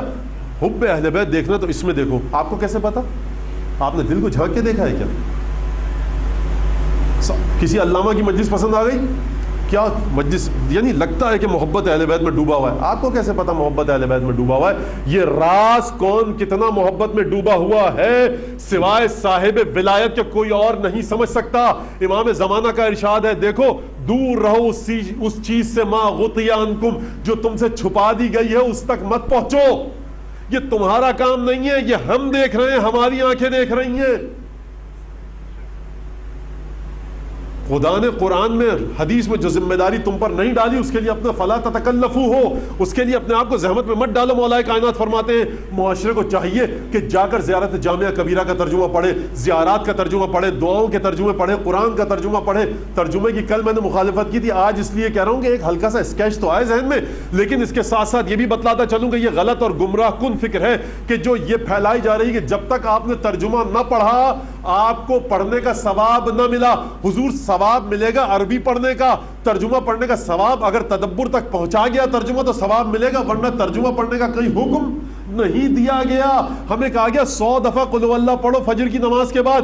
کیا امام کو اتنی نعوذ باللہ عقل نہیں تھی کہ جو یہ بتا کر گئے؟ اور آج یہ پھیلایا جا رہا ہے کہ جب تک ترجمہ نہیں پڑھا کوئی فائدہ نہیں. تو جو یہ کہتا ہے اصل میں وہ ولایت کو نہیں سمجھا کہ اگر ایک دفعہ قل واللہ پڑھنا شروع کی، نگاہوں میں پنجتن مجسم ہے، 12 امام مجسم ہے، محبت اہل بیت ہے. امام زمانہ کے لیے جس قل واللہ کو پڑھا جا رہا ہے وہ قل واللہ اس قل واللہ سے مختلف ہے کہ جو اٹھتے بیٹھتے پڑھی جا رہی ہے. کیوں؟ کیونکہ یہ ولایت سے متصل کر رہی ہے. نگاہ قدرت دیکھ رہی ہے کہ یہ علی بن ابی طالب کے لیے قل واللہ پڑھ رہا ہے، یہ زیارت کر رہا ہے. دیکھیے پر حدیث نے کہا کہ وہ درہم جو مدینے جو کربلا اور نجف میں خرچ کیا جائے امام سے متصل ہو جائے اسی درہم کی حقیقت بدل جاتی ہے. تو بات ہے نیت کی، بات ہے آپ کے جذبے کی. تو اللہم احینی علی ما احییت علیہ علی بن ابی طالب وامتنی علی ما مات علیہ علی بن ابی طالب. مار اس چیز پر کہ جس پر تو نے علی کو موت دی، زندہ رکھ اس چیز پر جس پر تو نے علی بن ابی طالب کو زندہ رکھا. حدیث ہم سے یہ کہہ رہی ہے. تو تفریق کرنا خدا کے لیے امام حسین علیہ السلام کے واقعے کو کربلا کے بلند آواز سے درود بھیجیے.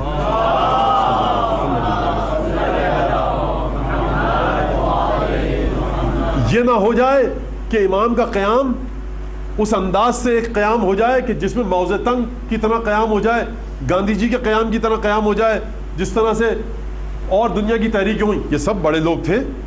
گاندھی جی نے ہندوستان کے لیڈر تھے، قائد اعظم ہمارے لیڈر ہیں، اور موضع تنگ چین کا لیڈر ہے. وہاں پہ سیاسی حالات سے مجھے کوئی غرض نہیں. ہو چی من ویتنام میں تھا اور انقلاب فرانس آیا. امریکہ کا لیڈر تھا، ایک رہبر تھا جارج واشنگٹن. دنیا نے اپنے اپنے کام کیے. لیکن جو آج یہاں بات کی جاتی ہے، یہ جو ہمارے ملک میں ٹاک شوز میں بات کی جاتی ہے، لگتا ہے کہ امام حسین علیہ السلام صرف ایک سماجی انقلاب برپا کرنا چاہتے تھے اور بات ختم ہو گئی. اگر امام حسین صرف ایک سماجی انقلاب برپا کرنا چاہتے تھے تو کہاں انقلاب برپا ہوا؟ یزید کی حکومت رہی، بنو امیہ کی حکومت چلتی رہی، بنو عباس کی حکومت آئی. امام کو تو حکومت نہیں مل سکی. اگر سماجی انقلاب برپا کرنا تھا، اگر کربلا کو سمجھنا ہے تو سنیے، جا کر سوچیے خطبے کو امام حسین کے، جہاں فرمایا تھا من کان موطنا علی لقاء اللہ نفسہ وَبَادِلًا فِينَا مُحْجَتَا فَلْيَرْحَلْ مَعَنَا. دیکھو جو اس بات پر اپنے آپ کو تیار کر چکا ہے کہ اللہ کے راستے میں اللہ سے ملاقات کرے، اور جو اپنے آپ کو تیار کر چکا ہے کہ ہمارے راستے میں اپنی جان نچھاور کرے، وہ ہمارے ساتھ چلے. تو نگاہ امامت دیکھ رہی ہے کہ یہ راستہ کچھ اور ہے. یہ ووٹ بینک بنانے کا راستہ نہیں ہے، یہ انتخابات اور پولیٹکس میں جیتنے کا راستہ نہیں ہے. پہلے فرما دیا مولا نے جو شہادت کے لیے تیار ہے، جو اس بات پر تیار ہے کہ ہمارے راستے میں اپنی جان نچھاور کر سکے، جو اللہ سے ملاقات کے لیے تیار ہے، وہ ہمارے ساتھ چلے. فَلْيَرْحَلْ مَعَنَا. اور دیکھو جو نہیں چلے گا فَلَمْ يَبْلُغِ الْفَتْحَ، جو ہمارے ساتھ اس بات پر تیار نہیں ہوگا فتح تک نہیں پہنچ سکتا. امام شروع سے کہہ رہے ہیں کہ دیکھو فتح کا راستہ یہ ہے جو میں بتلا رہا ہوں. تو یہ کہنا غلط ہے کہ امام کو ظاہری شکست ہوئی، حقیقتاً فتح ہوئی. حسین جو سوچ کر آئے تھے وہی کیا، اور فتح نام ہے اپنے ارادے کے مطابق عمل کو انجام دینے کا. اور خدا کی رحمتیں نازل ہوں، پروردگار درجات بلند کرے، اور سید الشہداء اور امیر المومنین کے دسترخوان پر مہمان فرمائے جناب آیت اللہ سید علی نقی، جن کو آپ علامہ نقن کے نام سے جانتے ہیں عرفیت کے ساتھ، کہ وہ ایک جملہ فرمایا کرتے تھے. میں ان کی تقریر میں سنا کہ جو یہ کہتے تھے کہ دنیا کی کسی ڈکشنری میں فتح کا مطلب جنگ جیت لینا نہیں، اور شکست کا مطلب قتل ہو جانا نہیں. فتح کا مطلب یہ ہے کہ اپنے ارادے کے مطابق جو سوچ کر آئے تھے وہ کام کیا یا نہیں. تو نہ حسین کو یہ مت کہیے ظاہری شکست ہوئی، حسین کو ظاہری بھی فتح ہوئی اور باطنی بھی فتح ہوئی، حسین ہر مقام پر فاتح ہیں۔ ایک درود بھیجیے محمد آل محمد۔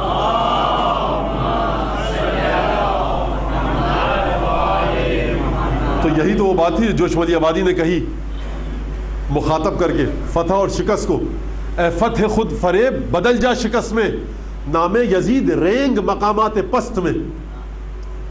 یعنی اے فتح خود فریب بدل جا شکست میں، یعنی یزید یاد رکھ تجھے کبھی فتح نہیں ہوئی تھی، یہ جو تو سمجھ رہا ہے فتح ہوئی تھی، فتح خود فریب ہے، بدل جا شکست میں، نام یزید رینگ مقامات پست میں، کہ یزید کے نام کو اب رینگ جانا چاہیے، چلنے کو بھی نہیں کہا، دوڑنے کو بھی نہیں کہا، نام یزید اتنا حقیر نام ہے یہ کہ رینگ کر جا مقامات پست میں، اور اے فتح خود فریب بدل جا شکست میں۔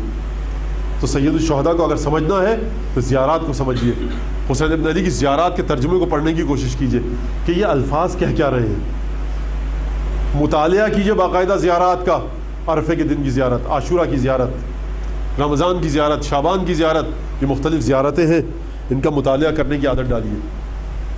بس عزیزان گرامی، یہ مقام وہ ہے ایک عجیب انداز سے کہ یہاں پر ہمیں امامت کے ساتھ تمسک ملتا ہے، رابطہ ملتا ہے، کہ یہاں پر 3 سال کی بچی بھی ہے، 13 سال کا بچہ بھی ہے، بھانجیاں بھی ہیں، چھوٹی چھوٹی بھتیجیاں بھی ہیں، بچے بھی ہیں، بیٹے بھی ہیں، اولادیں بھی ہیں، لیکن اس انداز سے یہ کمسن بچے اور بچیاں، یہ کمسن شہزادے اور شہزادیاں اس انداز سے متصل ہیں امام سے کہ شکایت کا ایک لفظ بھی کہیں زبان پر نہیں آیا۔ یہ بہت بڑی بات ہے، میں سمجھتا ہوں دنیا کو اگر بتلانا ہے تو یہ تاریخ بتلا انسان، ایک مقام پر کہیں دکھا دے کوئی، دشمنوں نے اتنی تاریخیں لکھی، کہیں پر شکایت نہیں کی، پیاس کے بارے میں کہا، لیکن بچے کہیں تو کس سے؟ مظلومیت کی تاریخ بھی تو ثبت ہونی ہے نا، کہ دیکھو حسین کے مقابلے میں کتنے خونخوار درندے تھے، انہیں مسلمان کہنا تو چھوڑ دو، انسان کہلانے کے بھی لائق نہیں یہ لوگ کہ جو چھوٹے چھوٹے بچوں پر رحم نہ کریں۔ یہ کون بچے؟ رسول خدا کے بچے ہیں، یہ رسول خدا کی بیٹیاں ہیں، یہ فاطمہ زہرا کی بیٹیاں، جو ان پر رحم نہ کرے وہ انسان کہلانے کے لائق نہیں۔ بس ایک دفعہ عاشور کا سورج طلوع ہوا، علی اکبر کی اذان کے ساتھ، اور پھر شہادتوں کا سلسلہ جاری رہا۔ ایک دفعہ وہ وقت بھی آیا کہ زمین کربلا کو زلزلہ آیا، پھوپھی نے کہا بھتیجے سے، بیٹا سید سجاد دیکھو تو یہ شادیانے کیسے بج رہے ہیں۔ بس ایک دفعہ جب بھتیجے نے دیکھا کہ بار امامت کا احساس کیا، اپنے وجود میں کچھ نئے علوم کا احساس کیا کہ جو حسین ابن علی کی ذات سے منتقل ہونے تھے، وہ سید سجاد سمجھ گئے کہ امام وقت دنیا سے جا چکے ہیں۔ اب جو دیکھا تو شادیانے بج رہے ہیں، ڈھول تاشے بج رہے ہیں، فتح کا جشن منایا جا رہا ہے، حسین شہید ہو گئے۔ عزیزان گرامی، شہادت کے بعد پھر خیموں کو آگ لگائی گئی، یعنی یہ بات بتلاتی ہے، خیموں کو آگ لگانا یہ سند ہے اس بات کی کہ جھگڑا حسین سے صرف نہیں تھا، جھگڑا رسول خدا سے تھا، جھگڑا قرآن اور خدا سے تھا۔ بس ایک دفعہ عاشور کا سورج ڈوب گیا، شام آئی، شام گزر گئی، رات کا وقت آیا، جناب زینب نے جلے خیموں کے گرد پہرا دینا شروع کیا، اور ایک دفعہ صبح 11 محرم نمودار ہوئی، یہ ملعون، یہ لعین، یہ شقی اور بدبخت لوگ آئے، کہا حکم دیا گیا ہے کہ تمہیں جلد سے جلد امیر کے پاس کوفے پہنچایا جائے، وہ تمہارے بارے میں فیصلہ کرے گا۔ بس ایک دفعہ بیبیوں کی مشکوں کو کسا گیا اور بے اماوی اور بے کجاوہ اونٹوں پر بٹھایا گیا، شہزادیوں کو، اللہ اکبر، ایک دفعہ شہزادیوں کو بے کجاوہ بے اماوی کے اونٹوں پر بٹھایا گیا۔ بیبیوں نے کہا کہ دیکھو جو تمہیں قیدی بنانا ہے بنا لو، ہم کوفے چلنے کو تیار ہیں، لیکن عصر عاشور سے اب تک ہم نے اپنے شہداء کے لاشوں کی زیارت نہ کی۔ آپ جانتے ہیں نا کہ ان میں کوئی بیوی ہے کہ جس کا جوان بیٹا کڑیل جوان مرا ہے، کوئی ایسی بیوی ہے کہ جس کا 33 برس کا شوہر گیا ہے، ایک بہن زینب ہے کہ جو اپنے بھائی کو نہ دیکھ سکی۔ آپ جانتے بھی ہیں، یہ بات بھی آپ کے علم میں ہے کہ جب کسی گھر میں موت ہوتی ہے تو دفن سے پہلے خواتین کو آخری دیدار کرایا جاتا ہے۔ میں کہوں گا بیویوں سے کہ اے شہزادیوں، ہمت نہ ہوگی کہ لاشوں کا آخری دیدار کرو، بس یہ درخواست کی گئی کہ ہم ہمیں قتل گاہ سے گزارو۔ ایک دفعہ مقتل سے گزارا گیا، کہا کیا مسئلہ ہے؟ کہا امیر عمر سعد سے کہا گیا کہ یہ عورتیں، یہ خواتین اصرار کر رہی ہیں کہ انہیں مقتل سے گزارا جائے۔ کہا کہ اچھا ٹھیک ہے، اگر خواہش ہے تو پوری کر دو۔ ایک دفعہ مقتل سے گزارا گیا۔ اب ایک دفعہ جب ایک بی بی کا ناقہ ایک جنازے کے پاس سے گزرا، اس سے پہلے کہ ناقہ بیٹھتا، اس بی بی نے اپنے آپ کو ناقے سے زمین پر گرا دیا۔ میں پوچھوں گا شہزادی ناقے سے اپنے آپ کو کیوں گرایا؟ شاید شہزادی یہ جواب دے کہ یہ وہ زمین ہے کہ جہاں فاطمہ کا لاڈلا گھوڑے سے زمین پر گرا تھا۔ یہ کیسے ہو سکتا ہے کہ زینب ناقے کے بیٹھنے کا انتظار کرے؟ ایک دفعہ اپنے سر مبارک کو محمل پر دے مارا، خون جاری ہوا اور دوڑتی ہوئی لاش کی جانب گئی۔ ایک دفعہ لاش کے نیچے ہاتھ رکھا، اللہم تقبل منا ھذا القربان، پروردگار فاطمہ کی اس قربانی کو قبول فرما۔ یہ وہ بچہ ہے کہ جسے فاطمہ نے چکیاں پیس پیس کے پالا تھا۔ کوئی نہ کوئی بی بی کسی کے لاشے سے لپٹی ہوئی بین کر رہی تھی۔ بس ایک دفعہ جب یزیدیوں نے دیکھا کہ بیویاں چلنے کو تیار نہیں ہے، کہا لاشوں کو چھوڑ کر جلدی ناکوں پر بیٹھو، غروب سے پہلے کوفہ پہنچنا ہے۔ بیویوں نے لاشوں سے جدا ہونے سے انکار کر دیا۔ کہا امیر یہ شہزادیاں، یہ بیویاں لاشوں سے جدا نہیں ہو رہی۔ کہا اچھا، حکم دیا گیا، ارے تازیانے نکالو، شہزادیوں کی پشت ہے، یہ فاطمہ اور علی کی بیٹیاں ہیں، ارے یہ رسول کی بیٹیاں ہیں، یہ فاطمہ کا خون ان کی رگوں میں ہے۔ ان ملعونوں نے تازیانے اٹھائے، ارے بیویوں کی پشت پر برسانے شروع کر دیے۔ ایک دفعہ شہزادی نے کہا بابا، ارے چچا عباس مدد کو، یہ ظالم پھپھیوں کو مار۔ الا لعنۃ اللہ علی القوم الظالمین وسيعلم الذين ظلموا اي منقلب ينقلبون اللهم كن لوليك الحجة ابن الحسن صلواتك عليه وعلى آبائه في هذه الساعة وفي كل ساعة وليا وحافظا وقائدا وناصرا ودليلا وعينا حتى تسكنه أرضك طوعا وتمتعه فيها طويلا اللهم تقبل منا إنك أنت السميع العليم وتب علينا إنك أنت التواب الرحيم بحق محمد وآله الأطيبين۔ دعاؤں کی قبولیت کے لیے صلوات دیجیے۔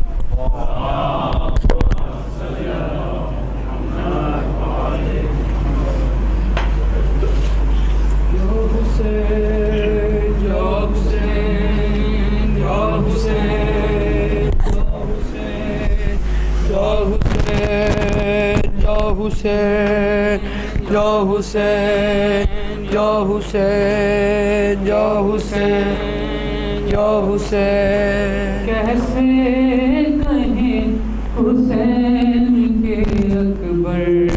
نہیں رہا، کیسے کہیں حسین کے اکبر نہیں رہا، کیسے کہیں حسین کے اکبر نہیں رہا۔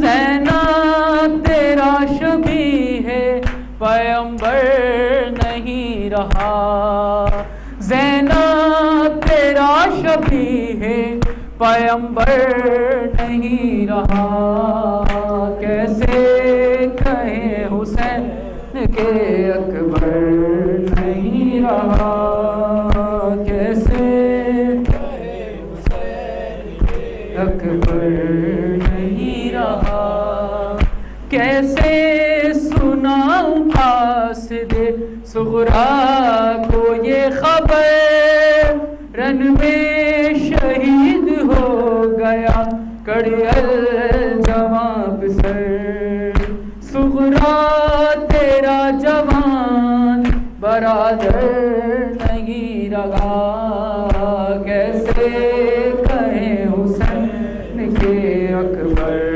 نہیں رہا، کیسے کہیں حسین کے اکبر نہیں رہا۔ میں جی کے کیا کروں، میرا گھر بار لٹ گیا، جس سے تھا حوصلہ وہ میرا بھائی چھٹ گیا، عباس وہ جری وہ دلاور نہیں رہا، کیسے کہیں حسین کے اکبر نہیں رہا، کیسے اکبر نہیں رہا، تازے دگی رباب نہ اب چین پائے گی، بیٹھی رہے گی دھوپ میں جھولا جھلائے گی۔